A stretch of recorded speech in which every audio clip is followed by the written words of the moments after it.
Welcome to the Empowered Podcast, episode 36.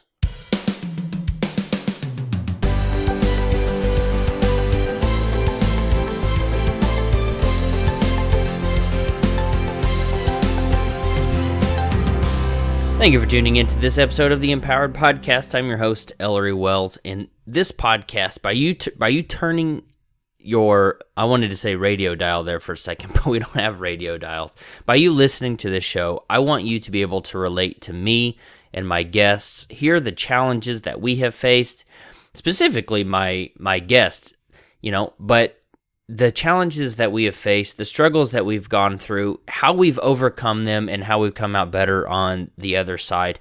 It's really a conversation. I want that to be the truth for you, a conversation between me, my guest, and you're sitting at the table with us. You're benefiting from their knowledge and their experience. Today, I have an awesome guest. It's Sibyl Chavis, and she has grown a platform so incredibly large. And she'll share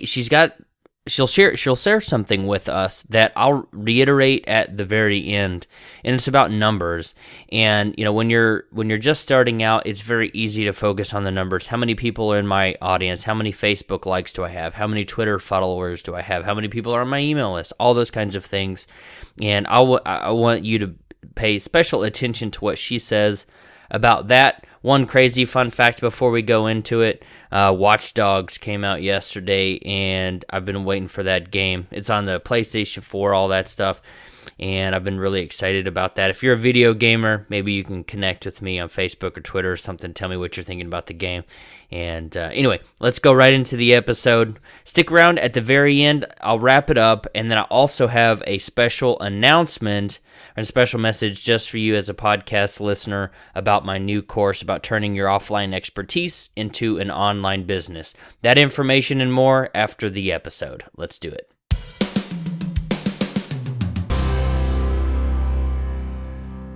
Thank you for tuning in to another episode of the Empowered Podcast. I'm here today with Sibyl Chavis, who is the founder and the brain behind the possibility of today, and her mission is to provide simple tips for living today better than it was yesterday. How are you today, Sibyl? I'm great. How are you, Ellery? I'm doing so good. Thank you for asking. You're in sunny California in Pasadena, right? I am. I'm in Southern California. Is the weather forecast for today perfect like always? I think it's going to be. It looks like we're starting off with a little bit of an overcast day, but it's just something I never take for granted because I lived in Michigan for 10 years, and inevitably it's always beautiful and sunny and 80. So I think we're on our way there. Yeah, I've been to Pasadena, I think once or twice, maybe a couple more times. But I remember, and I don't remember exactly what time of year it was, but I remember walking down kind of the main street there. It's just south of, I think, where the Rose Bowl or the Rose Bowl parade goes. Is where I think it's the Hilton. Yes. And there were these trees, and they were in I guess it was spring if the trees were blooming. And I can remember the smell of it's a complete opposite of the Pasadena in Houston that smells like oil and trash. But it was just this beautiful smell, and that's a fond memory that I have of Pasadena, California. Yeah, I mean, it's pretty much a slice of heaven, I say here. So it's really good. Yeah. Awesome. Well, tell everybody what you've been up to, because right now you have, and I want to ask you how you did this, but right now you've got 62,896 likes on your Facebook page. You've got a blog. And we'll go into more of the background, but you left your career as an attorney, as a Harvard grad, to start the possibility of today. Tell us what that is and maybe some of the projects that you're working on right now, because you've got a banner across the top of your page, and it looks like you're pretty busy. Tell us what you're up to. Yeah, so I did. I was an attorney for a little over 10 years, and, just kind of felt like I had a really positive experience there, but I reached a point where I just felt that it was time to move on. And at the time, I didn't really know exactly what I wanted to do. And, one thing led to another. I kind of went through some brainstorming exercises, some soul searching. And the next thing I knew, I had started the very early stages of creating the possibility of today. And the possibility of today is actually what I call a community of possibilitarians. And, a lot of the people in the community are just like me, similarly situated in that they also wanted to kind of just, rethink what was possible for all areas of their life and, figure out what was working, be honest with themselves about what wasn't, and then to just start taking steps forward toward that every single day. And that's where living today better than yesterday comes from. And so, what I do kind of as the gatekeeper, if you will, of the community is just make certain that I'm providing the tools and information. And then, of course, the steps, that I take every day, and then the steps that I've taken in the past to create the possibility of today and to just make certain I'm always going after my possibilities. And essentially, that's what I'm focused on doing is providing the articles. I just finished a book and I have a radio show that I do with Web Talk Radio, and essentially, everything is really just to provide the community with tools about living today better than yesterday and how you actually do that. Now, you mentioned the word, I think it was possibilitarian. Is that right? Yeah, that's Norman Vincent Peale. So I Oh, can't okay. take, I've read one of his yeah, I books. can't take credit for that one, but I love that word. And that's just what, people in the community, we kind of have latched onto is we call ourselves possibilitarians. And it's, for so many years of my life, I think I was so focused on just, my career and what was in front of me and staying in the sandbox that I had spent 20 years creating. um, and didn't really ever stop to think about, are there other things that I want to do with my life? Are there other things that I would be good at? Are there skills that I've learned in this sandbox that I can take and apply somewhere else? And I went through this period where I went on this non-complaint challenge for 40 days.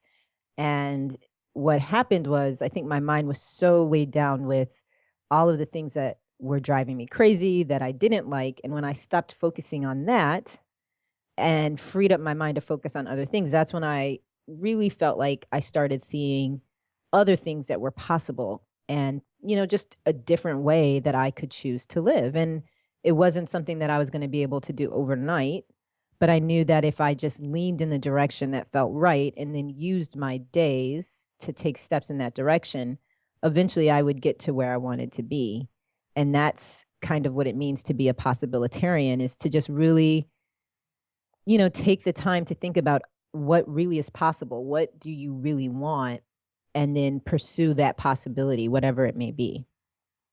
So do you think it's or do you think everyone has uh, skills or abilities that they've acquired at their current job that can be transferred to a completely different industry, or are you kind of thinking, from one area to another similar area? I think it's interesting because no job is really singularly purposed, meaning like it's Hmm. not like you learn one skill set. So I was an attorney, and as an attorney, it's not that I just focused on writing contracts and then, working with other attorneys to fight over those contracts. There were other skills that I was using that, quite honestly, I hadn't even realized, analytical skills, problem solving skills, project management skills, communication skills. And I think when I was in, the sandbox and an attorney, I was like, this is the only skill set I have is to be an attorney.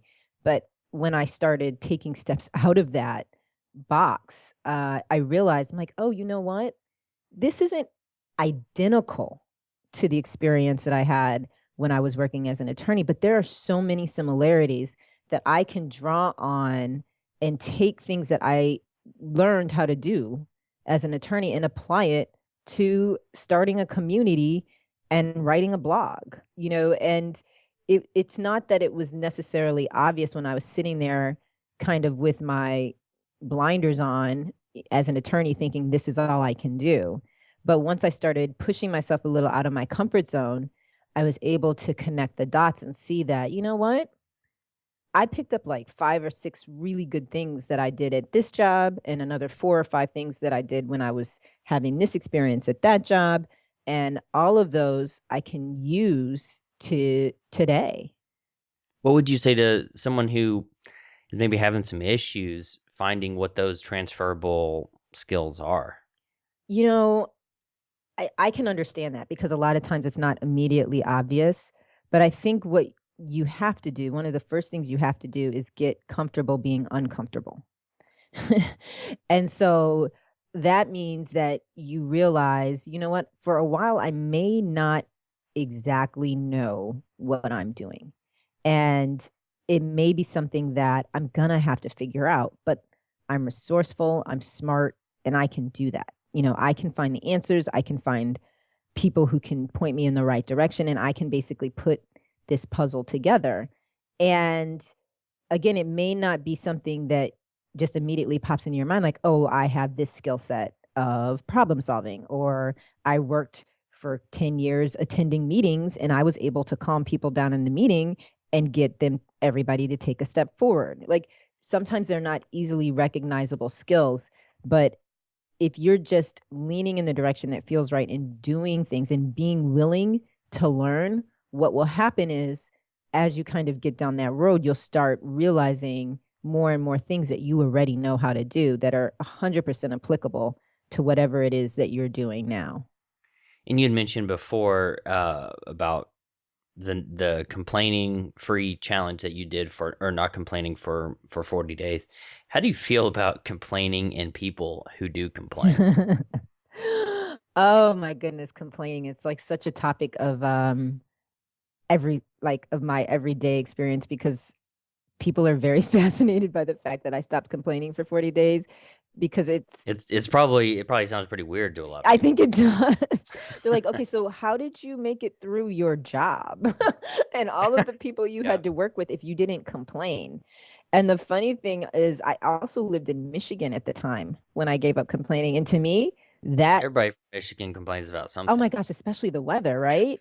Exactly. Because it was, Too much snow, oh, too little snow. oh, too The hot, weather's never too good. humid, too like there's every extremity from a weather standpoint in the state of Michigan. But you know, quite honestly, when I first started the no complaint challenge, it was really hard for me. I mean, really hard. Like I would try to make it through a day and I would inevitably by like 11 a.m., I would have already complained like 3 or 4 times. And so in the beginning, the goal really was to just reduce the complaining. And then after like 4 or 5 days, I started getting a lot more thoughtful about it and was able to make certain that at the very least, even if the complaint ran through my mind, it would not come out my mouth. And so I went through that for, a couple of days. And then it really wasn't until probably the end of the complaint challenge, the 40 days that I did, um, that I was able to start diffusing some of the complaint thoughts that would run through my mind. But in all honesty, it was one of the best things I've ever done in my life. Like, hands down. I had no idea when I got into it. Like, I wasn't one of those kind of people that just was like, oh, how do I focus on, doing this? And like, that was just not something I did. I was an attorney in corporate America, and I wasn't really focused on, let's say, quote unquote, personal development things.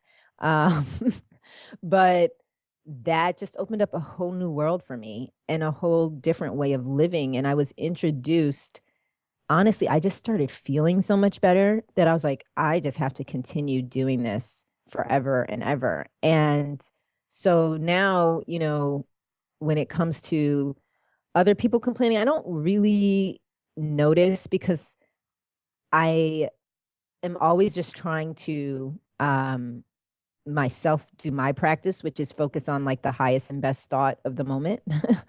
um, and so a lot of times if they're complaining, I'm just so, focused on the conversation and trying to understand where they're coming from. And then of course trying to turn it around like, oh yeah, but did you look at it this way? Or I totally feel you and I know exactly what you're talking about. And that is annoying.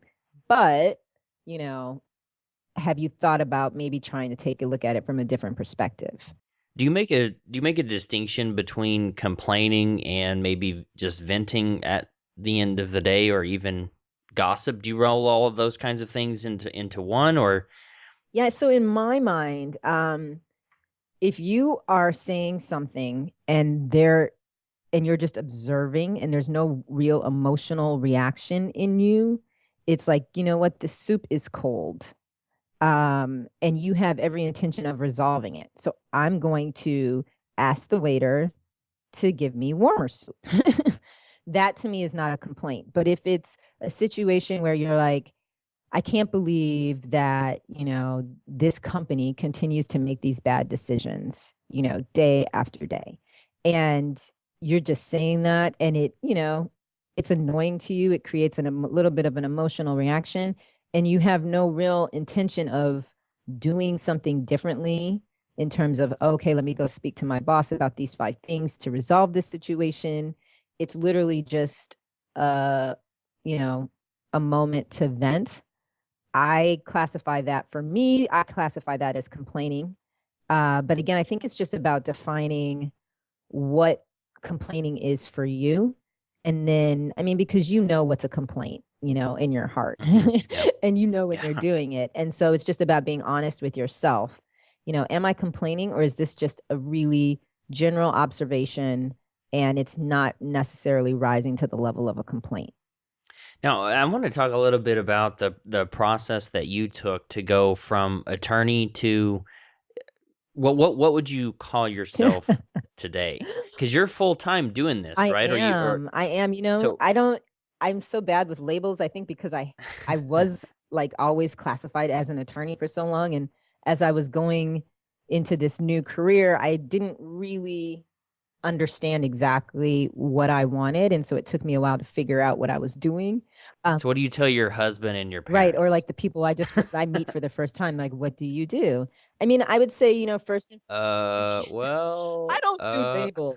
I don't believe in labels. No.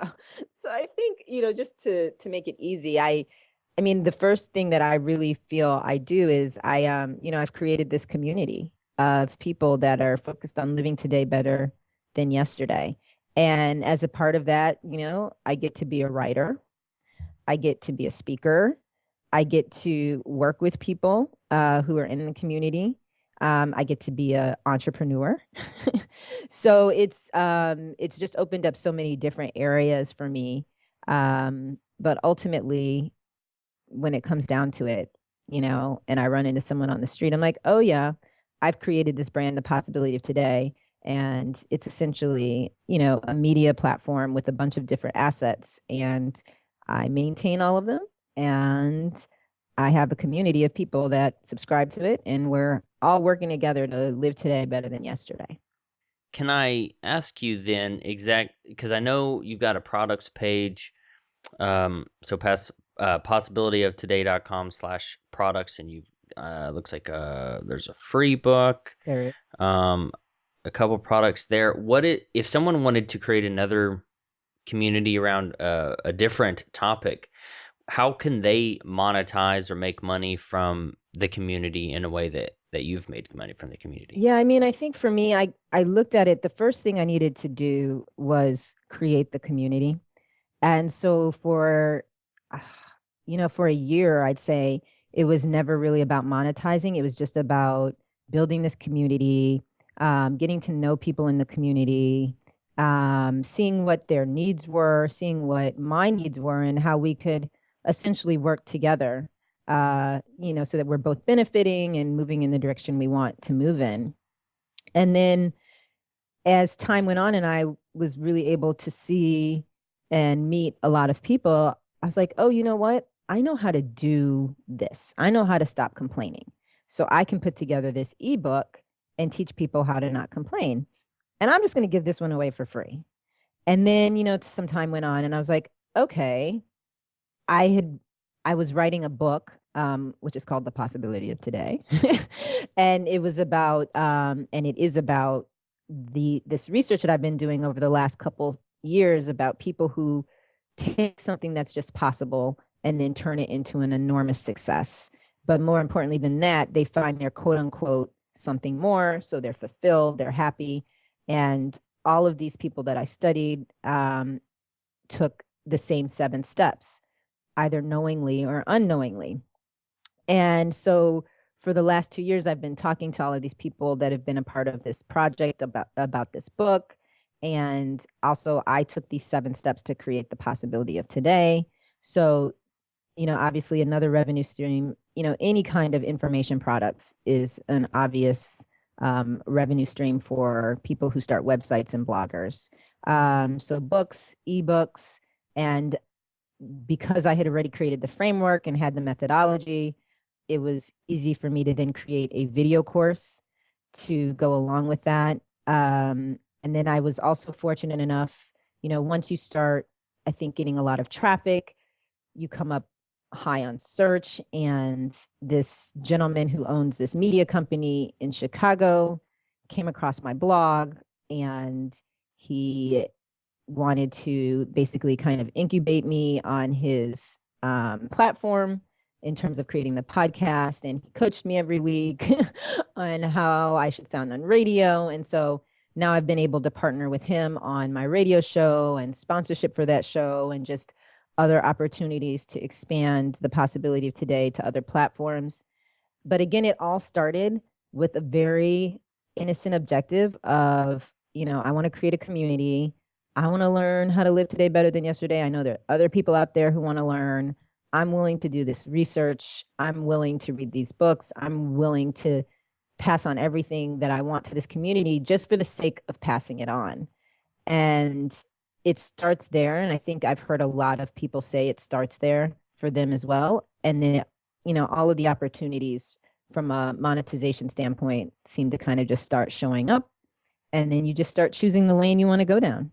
So how long were you doing the website before you left your career as an attorney? Well, so the interesting thing is I guess I could say I was doing it for a year. I would work, from 9 to 6:30 or 7, and then come home, spend some time with my oldest daughter, who I only had one child at the time, and then put her down to bed, and then work a couple more hours and wake up really early and work.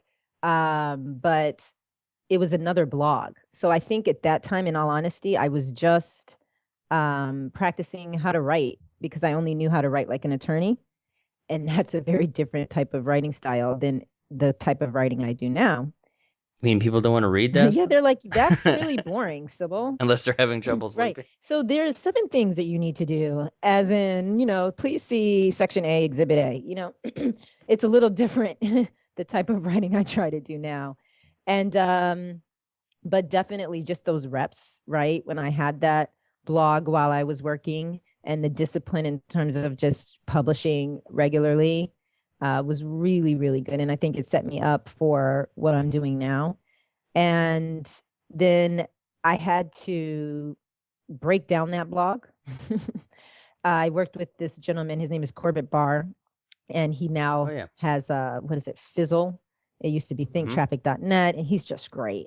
And got to work really closely with him for like 6 months, and he helped me and was really honest with me and said, you know what, we've got to create a space for you where you can just be you. And so that meant I had to literally change the URL.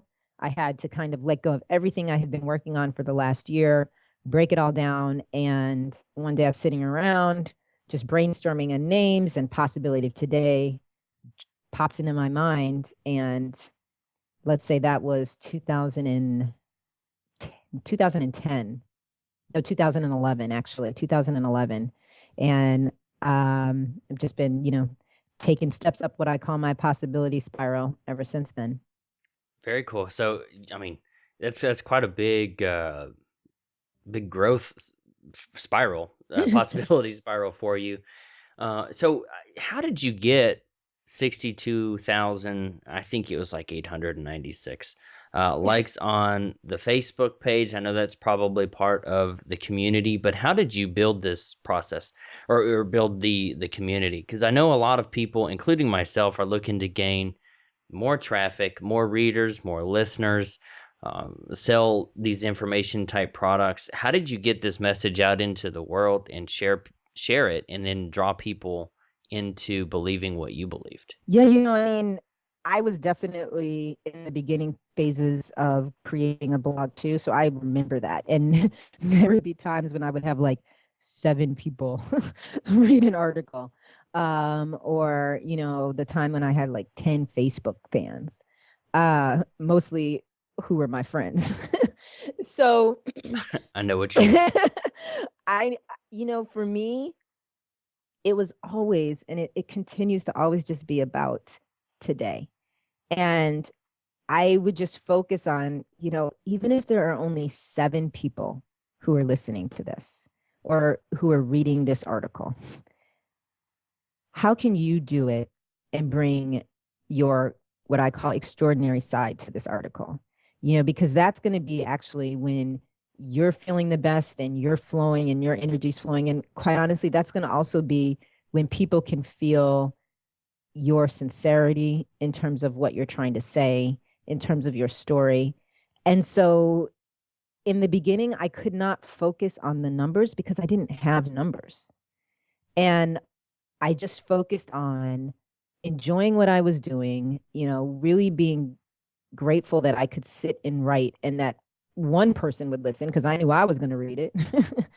And that was just where my attention was. It was on the day. I knew in the back of my mind, obviously, that I wanted to grow my website. I knew I had to because I had left my career and my profession to create this. But I also knew that if I was trying to create really good work and to learn and to help people, and I was focused on the numbers and the results, that was going to take away from my ability to really do what I was trying to do ultimately. So I would just focus on doing everything to the best of my ability and feeling good while I did it and being very satisfied with it. And the good thing when not a lot of people are watching is you have a lot of opportunity to learn how to do it better. And I was focused on that every day, every article. Okay, how can I make this article better? Every Facebook post, how can I make this one more helpful? How can I enjoy this more? What, I don't want to come to this computer and feel like all the pressure is on me. I want to come to my computer and feel like I'm having fun doing this. And so maybe that means I need to make some internal adjustments about how I'm approaching my work. And everything that I did was really focused on the moment in front of me and just literally taking steps to live today better than yesterday. And then, quite honestly, I didn't get a lot of traction right away. I knew I was creating stuff that was getting better gradually, but I also knew I had a lot to learn. I had never been in this field before. And so I was patient and I would just continue, I felt like just creeping, 100 Facebook people, 110, 100. And then I got an idea. I'm like, okay, let me take out a Facebook ad.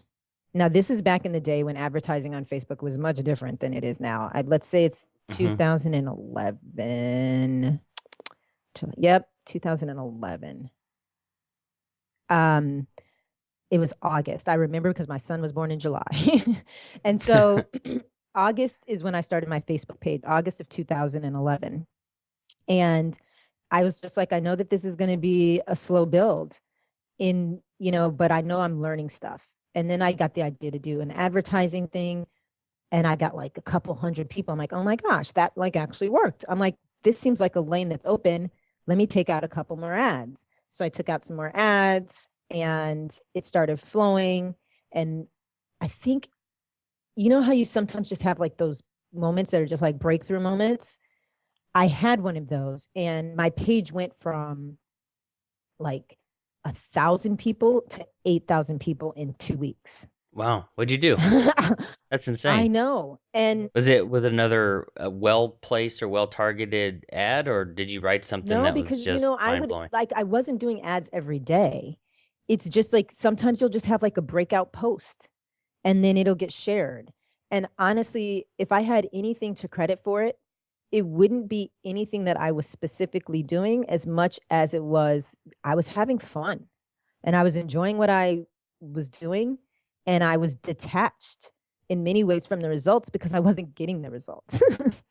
And then one day I look, and then I'm like, oh my goodness, this is just growing rapidly. And so I would do, like a couple more ads here and there. And then I grew to 15,000 fans. And then I stopped the ads. And so then for, between 15,000 and like 50,000 fans, it was just all organic growth at that point, because once you hit a certain number, your stuff gets shared, you just start getting more and more likes. Facebook has a tendency to change the rules and No and kidding. the algorithms, and so it's been a learning. And this latest adjustment that Facebook has done, that has completely just reconfigured the way that I look at my page. And I think you have to be really careful about the numbers, because first of all, a like is a like, yes, but ultimately, what are you trying to do? And just because Facebook is reporting the numbers one way, that may not ultimately be what matters to you. So for me, my Facebook page drives people to my blog and to my email database. And quite honestly, it just brings people into the community. And that's what I want more than anything, is people coming in, staying in the community, and feeling like I'm giving them stuff that helps. I'll take that over a Facebook like any day. And for me, though, the avenue to doing that was Facebook. And again, like sometimes it's just I have this huge growth periods, because I feel like last year I only had 30,000. And I think you just hit these tipping points and you just have this explosive growth. You ride that wave. And then when it slows down, you don't panic, you don't worry about it, because another wave is coming, and you just keep building it that way. I like that. I like that because it definitely does seem to come in waves.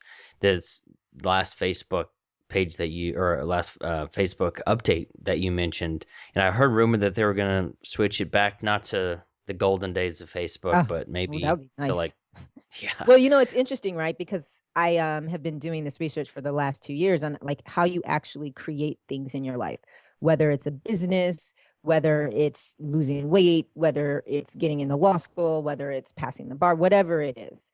And a lot of times people think it's about like, it's very linear. Like, I set this strategy, I have this plan, I take steps continually day after day. And, in 90 days, I've taken 200 steps, and I'll be where I want to be, or 6 months or a year. And people set themselves up for that experience, but the reality is it's actually a spiral. And so you spiral your way up to success, or to whatever it is you're trying to create for your life. And so there's a front end to the spiral, right? And that's the wave, right? That's when you get all these fans and it feels good and you have all this excitement and you see things falling into place. But the reality is that there's also a back end to the spiral. And on the back end of the spiral, that's when the wave has passed and it feels very different. And you may think, oh my goodness, I'm not getting anywhere. It's not working. Like it used to work and now it's not working. Or I keep getting all of these challenges. But the reality is that it's still working. You're just on a back end of the spiral. And no matter where you are on the spiral, as long as you're taking steps every day, you're moving up the spiral. And so people who are creating like what I call sustainable success after success have gotten very accustomed to how it feels to be on the front end of the spiral and how it feels to be on the back end of the spiral. They do not only things in the outside world, like outer work, create a Facebook page, take out an ad, but they also are doing internal work in terms of like, how do I strengthen my belief today? How do I recharge? How do I start off today on the right foot? And they're combining the inner work and the outer work to get around both the front end and the back end of the spiral. And then they're just spiraling up, create a book, boom, spiraling up, create a website, spiraling up. And they have literally mastered the feelings, the emotions, and the things that they need to do to get around both the front and the back end of spirals. When you started all of this, did you even know what WordPress was? I assume your site's on I still WordPress. barely know what WordPress is. So I am so just not tech savvy. And Hmm. luckily, I work with this guy, Jesse Peterson, from Peterson Media Group. When I was starting Possibility of Today, he was basically starting Peterson Media Group. And this was, or when I was starting my first blog, this was back in 2009. And I have just been working with Jesse ever since. So I have learned a lot, but honestly, there's still a lot I don't know. And so Jesse helps me with my blind spots. He definitely helps me like with coding and any of that other technical stuff on my site. And again, I think you just have to decide what you are good at, what your strengths are, and where you want to spend your time. And, I think as an attorney, we were trained that way. Like, I'm very thoughtful about what my quote unquote hourly rate is. And if somebody can do, like Jesse can do something in 10 minutes, that's going to take me 5 hours. And so I was really thoughtful. I'm like, you know what? I don't necessarily want to pay, but it's in my best interest to let Jesse do this for 10 minutes. And then I can focus on writing a really good blog post for 2 hours instead of trying to solve this technical issue that he's going to solve better for me anyway.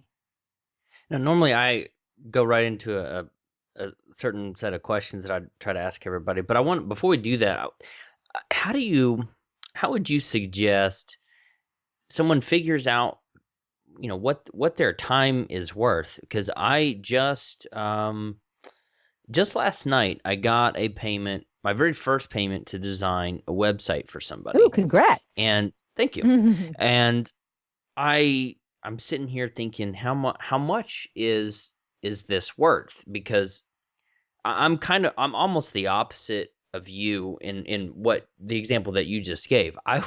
Because it's my own site, I would spend the 5 hours to learn how to do it, and well, you're carry technical. that It knowledge. Sounds like if you're creating somebody, no one is hiring me, Ellery, to create websites. Well, but see, that's exactly my point. When I first started, I didn't even know, I'd never heard of WordPress before. I just knew I wanted a website that looked kind of like Forbes or CNN. Okay. You got the top bars and the sidebars and all of that kind of stuff. Sure. And I'd never heard of WordPress.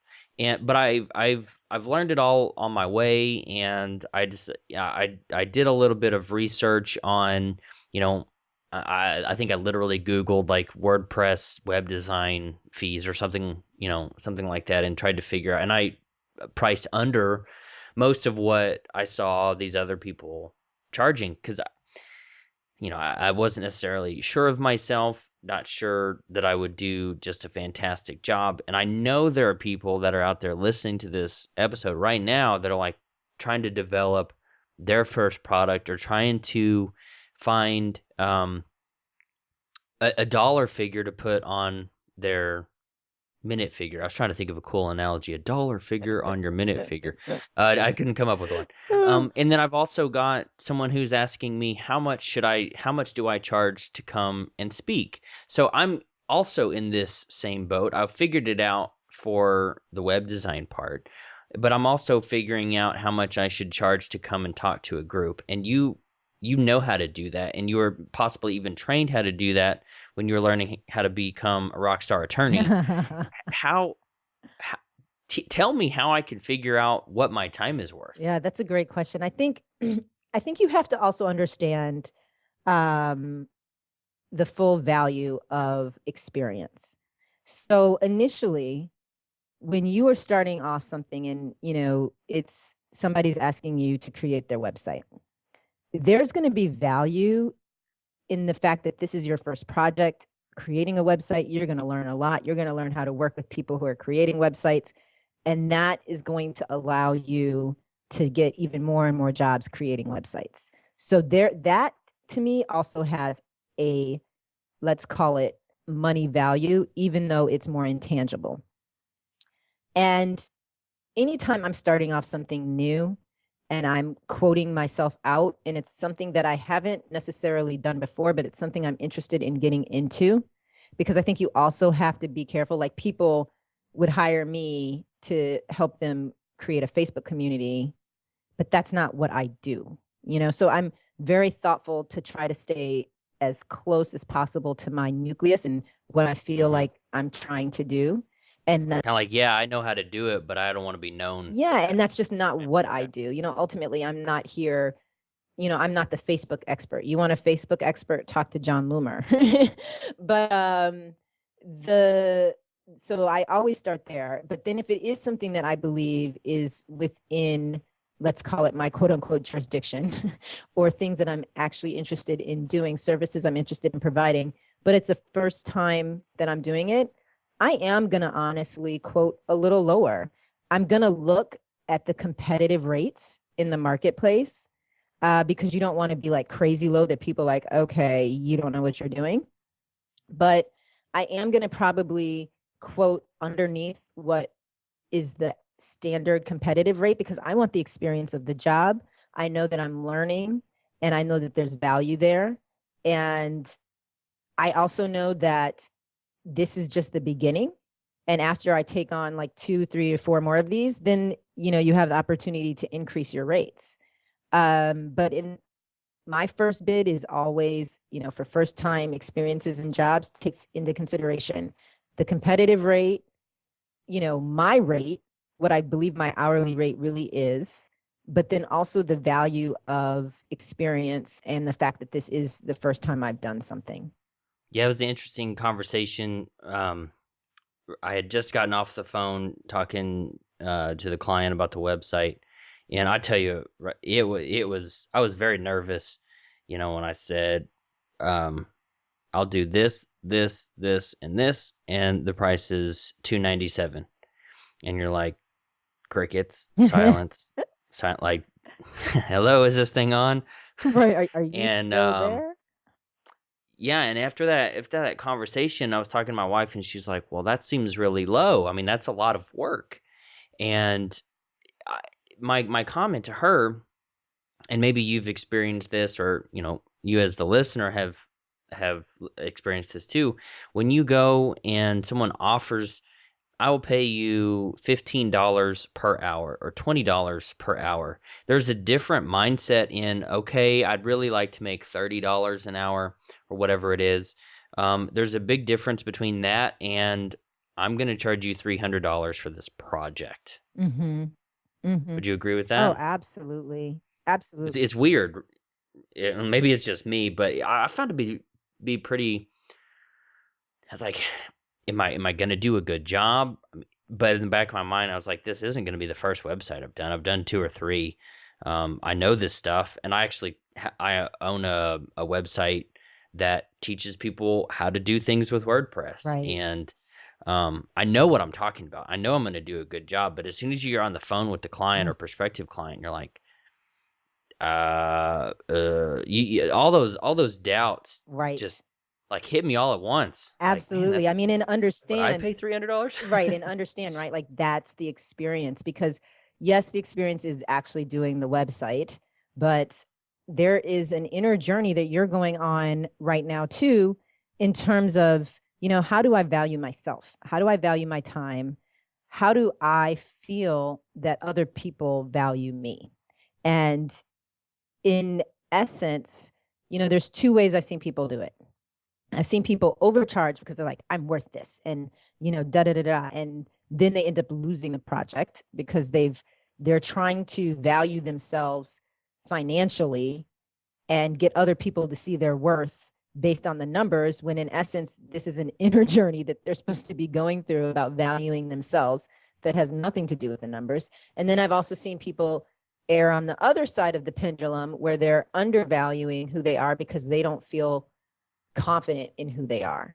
So again, I don't think one is right or wrong, because I think it's an experience that's meant to be had. And like that's why the website project has come to you. Of course it's come to you because, you're great and you're going to create a website and you have a business, but there's also, everything happens for a reason and everything is a possibility. And so for me, what I've noticed is as I've gotten new products and it's time to launch, part of it is packaging it and marketing it and, communicating to people the benefits and the value proposition. But the larger part of it is the inner journey I go on in terms of getting more comfortable marketing and selling to people, and getting more comfortable understanding, that I have something that's valuable and that people are going to pay for that, and getting honestly more comfortable with rejection when people don't necessarily want to purchase it. And it's not necessarily that they're rejecting me. They may be rejecting the course, or they even may be rejecting me, but that's okay. And so that's an inner journey. Like that has nothing to do with my value, whether or not somebody rejects a product. And it's interesting because the thinking mind can overthink situations. And so these experiences that come to us don't just come to us for the, sake of creating a business. They also come to us for the inner journey that's necessary, and the strengthening of our belief and the strengthening of who we are, so that we can take that and then create more and more things and set ourselves up for more success in the future. Yeah, I think that fear of rejection has been so deeply ingrained over years, and that's the I think that's probably one of the biggest one. And one actually a cool piece of advice that I heard was that don't think of yourself as self-employed, but think of yourself as a business owner. And if you're self-employed, this is what I do, or this is the product that I sell. It's easier to take that as an internal rejection, as a personal rejection, as opposed to saying this is a service my company provides, but it's one of several services, or this is one of many products that my company provides. It's a little bit of a distancing thing, because I take a lot of things personally, and that's not necessarily a good idea. But you know, Corbett, for example, I was going to have him on the podcast, and I hadn't launched yet, so he said come back after you had launched. And my first thing was he has no idea who I am, but he's rejecting me. Why is he rejecting me? Right. But then as soon as I stepped back a little bit, he's not rejecting me. He just wants to see that I stick around a little bit. I've got a decent show, and I'm not going to just, you suck, why do you do this way, and he wanted to see that I was here to stay, and he wasn't rejecting me. But that was my first thought, and I think a lot of people may have, maybe not, maybe I'm the, No. maybe A lot I'm of the people only do, one. right? And that is the point, in that, for me, I think as a business owner, you have the opportunity to really just dive into the heart of rejection. And it's something that you want to dive into, and you want to feel like you just felt like, take it personally in the beginning, because you want to process that and work through it, because then you realize it, that's just silly. That's not what's happening. And then once you process that, 3 or 4 times, you never have that feeling anymore. And you're not in the business of, I'm going to ask one person for an interview and then that's the end, check, there's my business.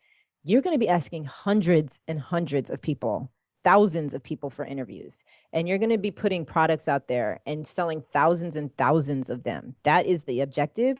So you have to strengthen that inner belief that people don't like you, or that it's about you, or that you're not enough if they say no.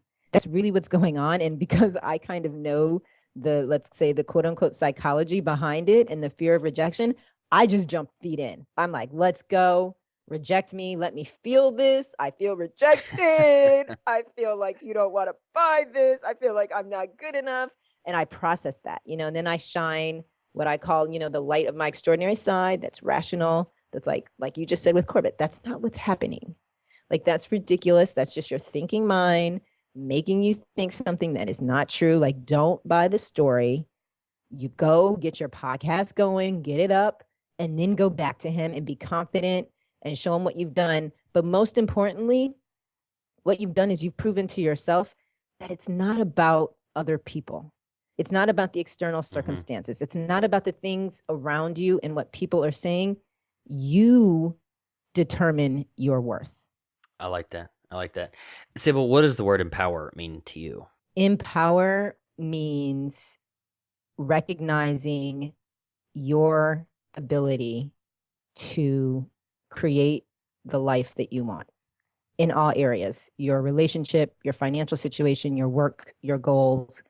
I believe we all have this within us. And once we understand that and we take advantage of that, we empower ourselves to take control of our lives and to create the lives that we really want to live. What's the best way to empower yourself or possibly other people? I think the best way to empower yourself is to do your inner work, to take time to turn off your thinking mind and go on a walk and relax and recharge and just really allow yourself to be with yourself and remind yourself of how strong and capable you are. I think that that is one of the defining characteristics of every successful person is that they know how to go within and find their power and they're not dependent about getting that from the outside world. And in terms of empowering other people, I think that you show them the pointers to do that exact same thing for themselves. Because I believe that we all have extraordinary sides and everything that we need is within us. And it's just about tapping into that and realizing that it's there. And no one else can do that for you, but they can point you in the direction of that. When you decided to stop your career as an attorney and move, head on with this complaint-free possibility of today community, and if someone else is thinking about doing a total career change or starting a community of their own, maybe this will help them. But what kind of resistance did you face when you went through that process? You announced to the world, I'm done going to court, or I'm done looking at all of the contracts, and I want to do this online thing. What kind of pushback did you get Oh there? my God, tons. And the most pushback being from myself. Like you created this career for 20 years, you've gone to school, you've paid off, you have all these student loans that you've like been trying to pay off. And now you're going to decide that you want to go into a new field. Like, are you crazy? So the biggest resistance came from what I call my own chief negativity officer, trying to keep me trapped doing what I was always doing that wasn't necessarily getting me the results I wanted. But I pushed against that. And it's not that I didn't have fears. It's not that I didn't have doubts. It's not that my chief negativity officer wasn't loud and just running with negative thoughts in my mind. It's just that I chose to keep taking steps forward despite all of that. And eventually, the chief negativity officer gets quiet once it starts seeing you moving in the right direction and getting, taking more and more steps forward. And then honestly, from the outside world, there was definitely, raised eyebrows and people questioning what I was doing. I know though that that was mostly because I had doubts and I questioned it myself. And a lot of times when you're not confident with your decisions, um, that's when you really start hearing the doubts of other people. So how do you build that confidence? Step by step. And you have to focus on it, right? Like that's what people I think overlook is it's not something that just happens automatically. I just like I have a plan for my business for 2014, I have an inner plan.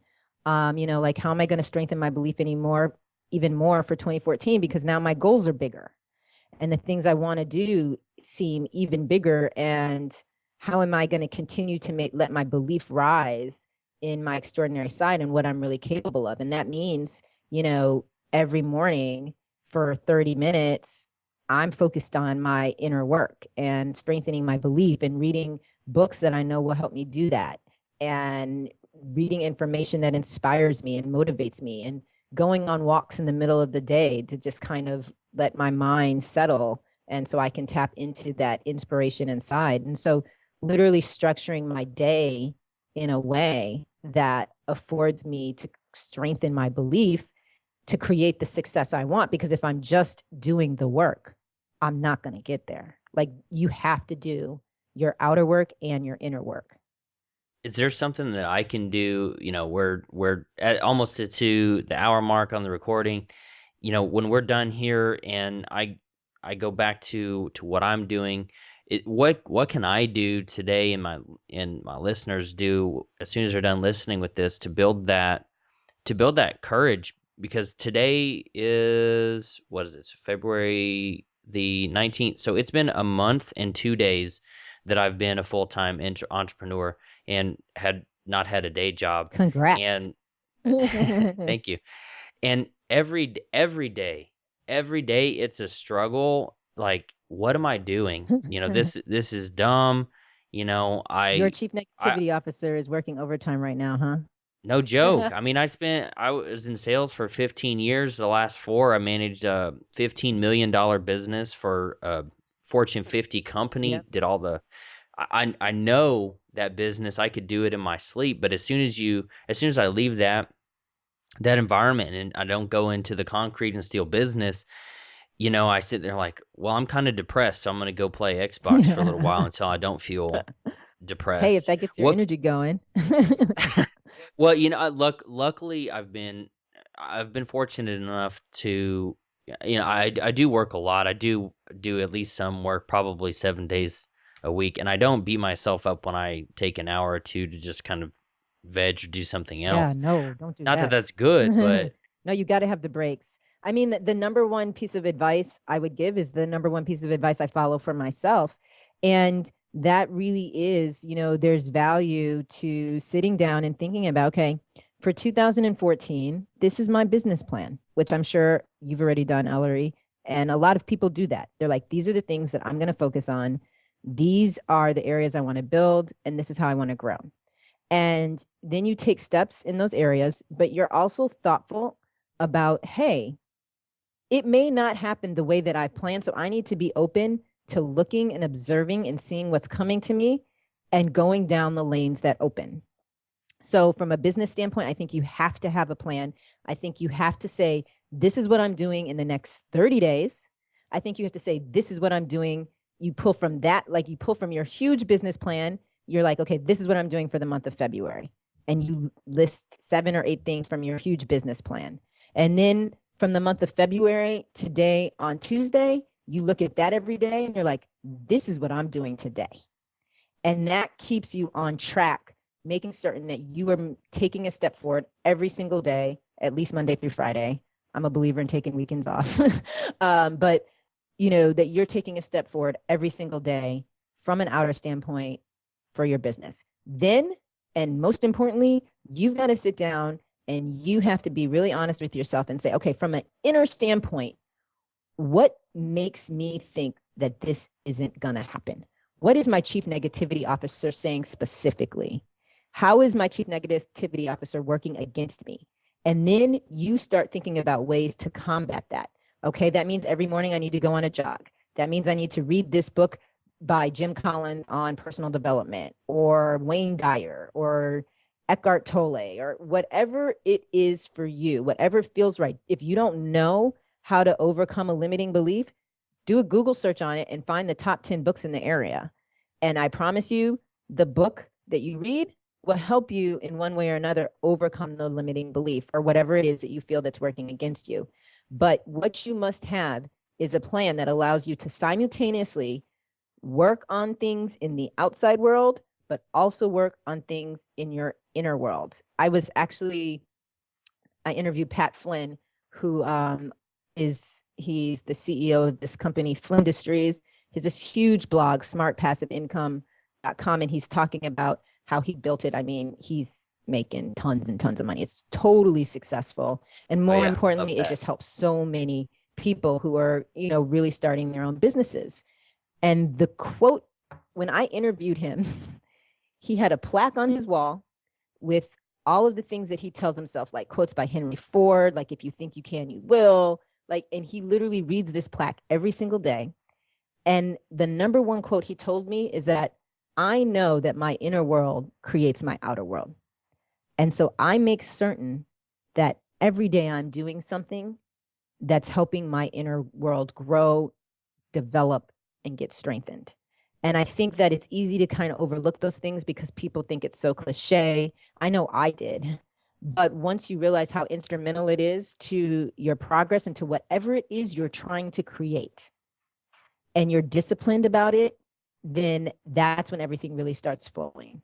Where can we find? I'd like to listen to that, Sybil. Where can we find your interview with Pat? Do you know off the top of your head, or can you send me a link when we're done? I can send you a link with it because it's actually, I interviewed him for my book and Oh, I'm cool. in the final stages with my editor on my book right now. But once like my book's out, the story is in there. But it just hasn't been professionally cut or mastered or any of that stuff. But I can definitely send you a link for it if you want to check it out in raw Yeah. raw format. Yeah, I'd love to. I had the opportunity to have Pat on episode 13 of my podcast. If anybody wants to check that out, I need to do the pretty link, but it's empoweredpodcast.com/EP13, and that'll take you right to my Yeah, chat Pat's with great, Pat. and I'm certain he probably shared a lot of the same principles with you that he did with me for my book. And again, I think just like you have a business plan, you have to have an internal plan. Yeah. Sybil, what was the last movie you saw? I saw Kevin Hart's movie. My goodness, what was it called? Um, I don't know. He's this comedy out. I'm blanking. I don't remember the name. Like literally 2 weeks ago. It was Is it the hilarious. one where he did the stand up with all the fire? No, no, no, no, no. This is like a movie. He's acting in it. Okay. I didn't like his. I really like Kevin Hart. Not a didn't really like that The stand up? No, stand it up. wasn't stand up. It's like Uh, you got to see the movie. It's hilarious. It's hilarious. is with the boxers. This Robert De they Niro. drive me crazy. He actually he made 3 or 4 movies in the last like 6 months. One of them was with I think the guy he's wanting to marry this Right along, cop's right along. right along. Yeah, That's yeah. it. Yeah, it's Okay. hilarious. You got to see it. That one looks pretty funny because I think he's pretty hilarious. Yeah. So, Sybil, my final question is: what is one tip or piece of advice that you can give people who are just starting out, looking to do something different, looking to change careers, whatever it is? What is one tip or piece of advice that you can give those people? I think the best piece of advice I can give is to really just make it your mission to find out what you're passionate about. And, not what's going to make you money, not what you think is going to be this huge business, but like, what do you enjoy doing? What do you do every day that you kind of lose yourself in? And if you can just start there, I mean, even if it's, I like to play video games, and then you just start brainstorming. I do like to do that. Yeah, you start brainstorming every day. Okay, what really do I like about video games? What can I translate into, a career and what I'm doing? And because honestly, a lot of times you don't know what you want to do. A lot of people don't, at least that I've come across. And I know I didn't. But once I just kind of started with my passion, which was I like to read books. And I like to read books that are about personal development. And then, one thing led to another, and I created the possibility of today. And it's never for one day felt like work, ever. And to me, that is what has really allowed me to create the business that I wanted, is that I never felt like I was working. I just felt like I was enjoying what I was doing. And the only way I knew how to get there was to find my way to what I was passionate about. Awesome. Well, Sybil, if someone wanted to reach out to you and thank you for being on the Empowered Podcast, where can I send them? I know you've got a big Facebook community. I mean, you've got over 10,000 followers on Twitter. Yeah, I mean, What's your just drop by. social? Yeah, you can just drop by possibilityoftoday.com, and there's links to Facebook or Twitter or the newsletter. I mean, I really try to allow people to experience, possibility of today in whatever way they like. If some people are more Facebook folks, other people are on Twitter, other people wanted an email. But if you drop by possibilityoftoday.com, you can find out all of the ways to find me. Awesome. Well, Sybil, thank you so much for your time. It's been a pleasure talking to you. You too. Thank you so much for having me on, Ellery. Man, I love what she said. In the beginning, I couldn't focus on the numbers because I didn't have numbers. I just focused on everything I was in, or everything that I was, or sorry, enjoying what I was doing. I'm looking at my note and I can't read. Being grateful that I could just sit down and write. I just in the last week hit 500 Twitter followers. I'm not super strategic about how to do that. I don't follow everyone who follows me. I'm not going to share my philosophy on getting Twitter followers and things like that. But if you're focused on the numbers, you're not focused on what's important. I'm going to say that one more time. If you are focused on the numbers, you're not focused on what's important. And there's a friend of mine who's a fellow blogger. I won't mention his name, but he and I disagree on a lot of things. But one of the things that he has said in the past is, I don't want traffic, I want people. And that's essentially, the same thing that we're talking about here is if you're focused on numbers, you're not focusing on people. Just Try to make a difference in one person's life, not 100,000 or 1,000 or 100. Try to impact one person, get one raving fan, make one person's life better, and you're going to be on the right track. As far as the announcement that I wanted to share with you, my course, How to Turn Your Offline Expertise into an Online Business, is kicking off July the 1st. It's a Tuesday. But if you are listening to this before June 2nd, you have a very special, very limited time offer. I have been told I need to charge way more than I'm charging on or for this week. I was told $1,200. I was told $1,000. When I told someone I was going to move the price from $97 up to $297, he said that's really not enough for what you're providing. Here's to give you a teaser of what we're talking about with this 8-week course. It is a live 8-week course, 90 minutes every week. You, me, and a handful of other people who are really serious about turning what they know into an online business, into a product that they can sell worldwide. It's 90 minutes every week for 8 weeks. All you have to do is show up with your idea, and we are going to walk you through the process of creating a website. You know, I'm a big fan of WordPress, how you do that, what tools and plugins that you need to install so that you can distribute this product easily 24/7 all over the world. You know, I've tested out a dozen different products, hundreds of different plugins, and I've filtered through all of that, all of the crap, to give you some of the very best tools that I use for my platform, my ebooks, and my courses and things like that. I'm going to bring in an attorney to talk to us about whether or not you need a business, and if you do, is a DBA or an LLC or some sort of corporation, is that the best way to go? I'm going to have someone from social media come in and talk 1 week for part of one of our sessions about leveraging social media to gain traction with your product and your website, get eyeballs, and not numbers, but people coming to your site to see what you're about, what your product's about, so that they can get benefit from the information that you are sharing with them. Again, it's going to be an 8-week course starting July 1st. It's going to be an absolutely life-changing and incredible experience for you. I'm going to take everything that I've learned over the last 2.5 years, share some of my mistakes so that you can avoid them, but also give you the highlights and the road signs, or what's the word I'm looking for? Signposts, that's it. The signposts to guide you in the right direction. And then after this 8-week course, you're going to have a website. You're going to have a product that you can sell. You're going to know that your information and your expertise is valuable in the world.